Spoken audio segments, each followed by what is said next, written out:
Hello friends, I am Dipanshi Sharma. Welcome to my YouTube channel Genius Dipanshi and I are doing well. Today I will discuss about MySQL Analysis. Analysis means as like जैसे आप यहाँ पे एक आपका customer table है जिसके अंदर कुछ आपकी columns like customer ID, customer name, contact name, address, city, postal code and country. और उसके अंदर इन कॉलम्स में हमने डेटा फीडअप किया हुआ है। मीन्स इन ईच रो मैंने 10001 to 1 यहाँ पे कुछ आईडीज़ ली हुई हैं इस तरीके से, ठीक है।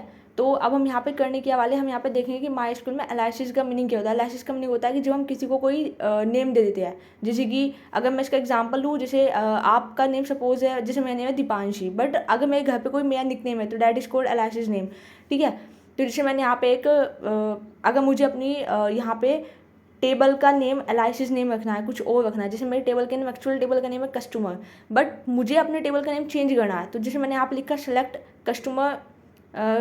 Customer name from customers as cust. मैंने अपनी कस्टमर टेबल का नेम यहाँ पे रख दिया कस्ट, और मुझे फैच करना था कस्टमर नेम को, तो मेरे कस्टमर नेम वाला कॉलम आ गया फैच होकर के, और मैंने उसका एनालिसिस नेम से इसको फैचअप किया है, तो मेरा एनालिसिस नेम है यहाँ पे कस्ट, CUST। तो यहाँ पे मैंने कस्टमर्स टेबल का नेम कस्ट कर दिया और उसमें से मैंने कस्टमर नेम को यहाँ पे फैच कर लिया। उसी तरीके से आपके पास अब एक दूसरा है, अगर आपको मान लो मल्टीपल कॉलम्स का एनालिसिस नेम आपको देना है, जैसे मैंने यहाँ पे दिया select customer ID as ID, customer name ले लेते हैं एक हम सेकंड वाला कॉलम, और इसको भी हम एनालिसिस नेम दे देंगे कस्ट नेम फ्रॉम कस्टमर्स। तो इसमें क्या होगा कि आपकी कस्टमर्स टेबल से एनालिसिस नेम कॉलम का चेंज हो जाएगा। अब यहाँ पे कस्टमर आईडी की जगह पे आईडी लिखा आएगा, कस्टमर नेम की जगह पे कस्ट नेम, और ये दोनों कॉलम्स आपके फैच होकर के आ जाएंगे। तो मुझे लगता है कि आपको एनालिसिस का मीनिंग समझ में आ गया होगा। पहले हमने टेबल पे एनालिसिस अप्लाई किया, फिर हमने कॉलम्स पे एनालिसिस अप्लाई किया।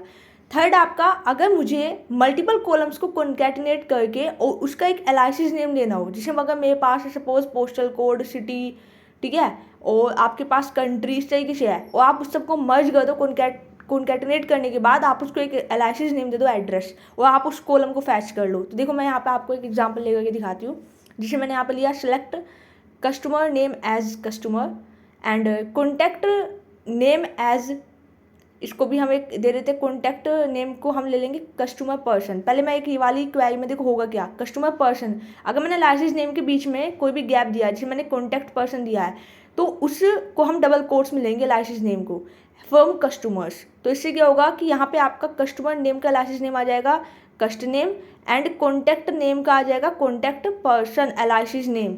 लेकिन मैंने यहाँ पर एनालिसिस नेम को लेने के लिए डबल कोट्स में एनालिसिस नेम दिया है, क्योंकि आपके इस एनालिसिस नेम के बीच में एक स्पेस था। एक ये वाली भी आपकी क्वेरी है, ठीक है, तो आपको उसको इस तरीके से फैच आउट करना है। लास्ट क्वेरी जो मैंने बताया था कॉन्कैटिनेशन वाली, तो अब हम उस पर चलते हैं। तो सपोज मैंने यहाँ पे लिखा सेलेक्ट, अब आपको सिलेक्ट क्या क्या कॉलम्स करने हैं, जैसे मैंने यहाँ पे लिखा select customer name comma contact name suppose, जैसे मैंने यहाँ पे लिखा सिर्फ मुझे कस्टमर का नेम चाहिए और एक हम लेंगे कस्टमर का एड्रेस।